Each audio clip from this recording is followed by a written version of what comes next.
Nachim Yekarot, on est très très proche de Shabbat, mais je voudrais quand même vous faire profiter de ce que j'ai dit hier. En résumé déjà, les directives concrètes pour le Dvar Malchut de cette semaine de Parashat Noach, dans laquelle le Rabbi insiste sur 3 choses en particulier. La première des choses, de faire un bilan juste, un Cheshbon Tzedek, de la situation dans laquelle on se trouve par rapport à la génération dans laquelle on se trouve. Le deuxième point, c'est de prendre conscience que la Géoula, elle est imminente, et donc on doit se préparer en fonction de ça. Et la troisième des choses, c'est que le Rabbi dit que la Géoula ne dépend que de Mashiach lui-même, et que donc pour concrétiser cette attente, alors il convient de faire Kiddush Levana, qui est la tfila, la prière dans laquelle on a l'occasion, on voit le renouvellement de la lune, et on dit que dans les temps futurs, les Bnei Israël se renouvelleront comme la lune, et la royauté de David se renouvellera comme la lune. Donc d'être makpid, scrupuleux de faire Birkat Levana quand arrivera le 15 du mois, avant le 15 du mois, avec les vêtements de Shabbat, et de réclamer de tout notre cœur, David Melech Israël Chai Vekayam, que David Amelech est vivant. Qu'est-ce que ça veut dire qu'il est vivant, qu'il existe dans notre génération descendant de David, qui doit être Raoui Leyot Mashiach, qui peut être Mashiach, et que notre avoda, nous maintenant, c'est de préparer le monde à la Géoula, et de réclamer à Kadosh Baruch Hu, de voir la révélation d'Hachem, et de voir le roi Mashiach immédiatement. Maintenant, en fait, le Rabbi insiste, on a dit, sur le Cheshbon Tzedek. Et ce Cheshbon Tzedek, c'est de se poser la question. Le Rabbi fait 2 chidushim dans cette sira. Le premier chidush est que chaque juif est lié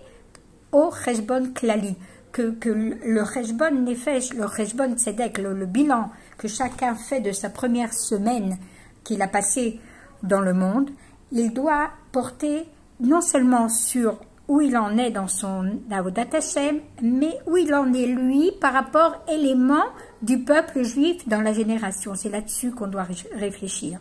Et en fait, dans toutes les générations, c'est pas en 1992 que le Rabbi a fait ce chidouche, car dans toutes les générations, nos maîtres et les chachamim ont dû faire aussi, mais c'était lié aux rabbanim et aux chachamim, aux tzadikim. Ils ont fait dans chaque génération le bilan du monde, où en est le monde par rapport à la Géoula,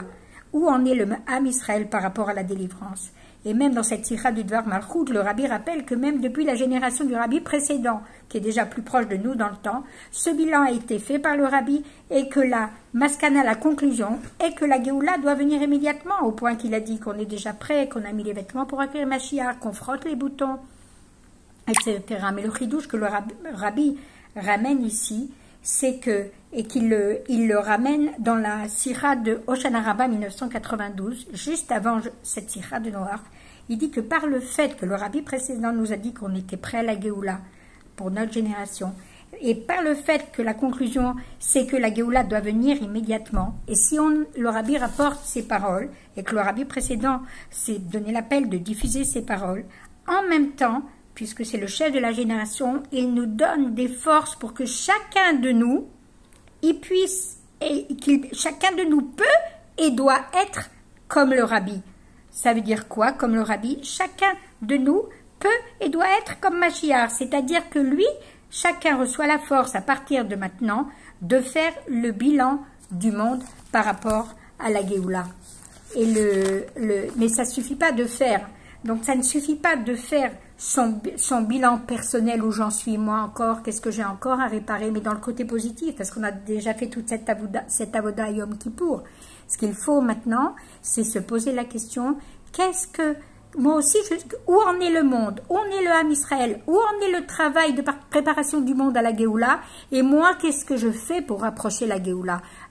avec postulat de départ que tout le travail de préparation du monde est terminé. Et donc, puisque chacun de nous est obligé de faire ce bilan, alors il doit, et il reçoit les forces pour ça, de pouvoir regarder le monde avec le regard du Rabbi et voir comment le monde est prêt à la Géoula, et que nous aussi, en tant que peuple, on est prêt à la Géoula. Le deuxième chidouche que le Rabbi fait dans cette sira, c'est par rapport au Cheshbon Prati. le cheshbon, le bilan que chacun fait individuellement, il doit porter d'Afka sur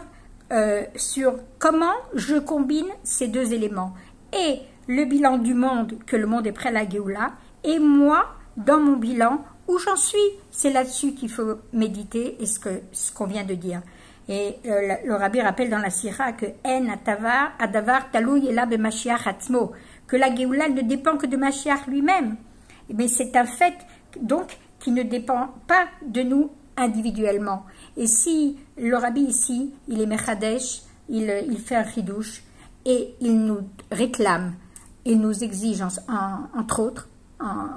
de s'assurer que même notre bilan pratique et le bilan qu'on fait sur le monde, et que donc la Géoula et Mashiach ne dépend que de Mashiach dans la mesure où j'ai fait ce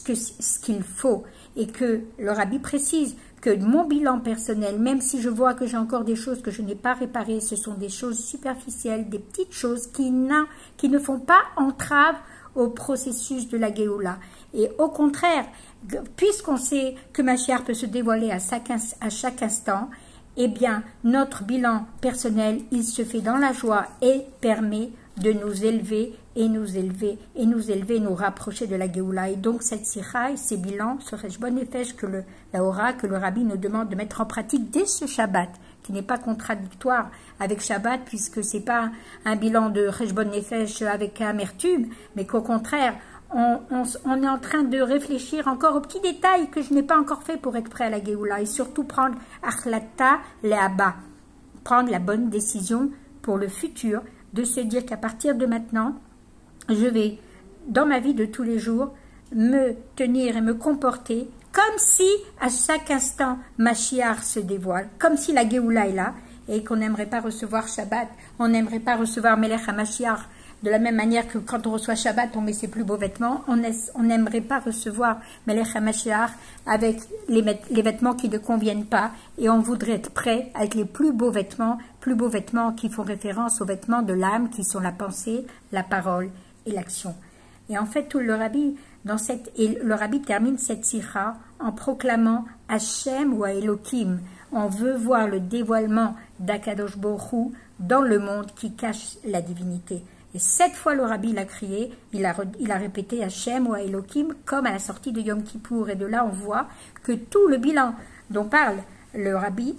il fait référence, il correspond à la Voda de Yom Kippour, puisque le Rabbi lui-même écrit dans la Yom Yom que Yom Kippour, qu'à la veille de Kippour, le soir de Kippour, la Voda, c'est de regretter les fautes qu'on a commises dans le passé. Mais dans le jour même de Yom Kippour, Kabbalah al-Leaba, prendre des bonnes décisions pour le futur. Et ce que le Rabbi veut nous mettre ici, le point, c'est que la Tatova qu'on prend à partir de ce Shabbat de Simcha ou de Tanouk, c'est de prendre sur soi que notre Avodat Hashem, elle soit imprégnée de la Géoula. Je répare les détails de mes sujets personnels pas parce que je n'essaie de réparer le passé, mais comme ma part, comme ma préparation personnelle pour accueillir Mashiach. Est-ce que je pourrais me tenir face à Mashiach quand j'ai encore un détail qui n'est pas réparé? Donc le Rabbi nous appelle ici à vivre avec la Géoula et le dévoilement de Mashiach à chaque instant. Et pour concrétiser ça, il nous demande même dans le Kiddush Levana, mais on reviendra dessus, de prier avec la Kavana, tout le Kiddush Levana, c'est pour les Kabel Pnei Ashrina, pour la bénédiction de la lune, c'est pour nous préparer à recevoir le dévoilement de la Shrina, de la présence de Dieu. Et comme c'est en fait, on dit que tout dépend de Mashiach, mais Mashiach lui-même, la Torah nous dit que la Géoula ne dépend pas que du bon vouloir de Mashiach, mais la Torah elle-même, elle nous dit que Mashiach est là, attend, guette et languit de pouvoir libérer les Bnei Israël de l'exil, comme l'explique le Rabbi dans la Dvar Malchut de Tazria Metzora. Et donc, en fait, on est obligé d'en déduire que la Géoula dépend de notre avoda. À nous de chercher, de réfléchir, quels encore détails qui ont un rapport avec Mashiach je peux encore faire, en quoi je peux encore m'investir pour rapprocher son dévoilement et quel est le moyen par lequel on peut s'agripper et s'attacher dès maintenant, avant la Géoula, Amelech HaMashiach qui va se dévoiler très très bientôt. Shabbat Shalom Umevorach.